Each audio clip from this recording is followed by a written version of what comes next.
আজকে আমি শুটকি মাছ রান্না করেছি আর এই যে শুটকি মাছ দিয়ে ভাত খাচ্ছি। শুটকি মাছের তরকারি মানে কোনো কিছু যখন খাওয়ার ইচ্ছা হয় না তখন শুটকি মাছ দিয়ে যে তরকারিটা রান্না করা হয় মানে শুটকি মাছ, সেটা খুব ভালো লাগে খেতে।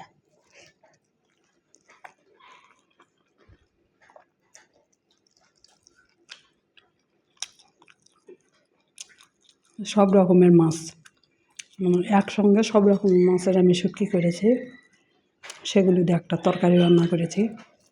এর সঙ্গে যে বুট নিয়েছি, একটা পেঁয়াজি নিয়েছি, ডিমের একটা চপ,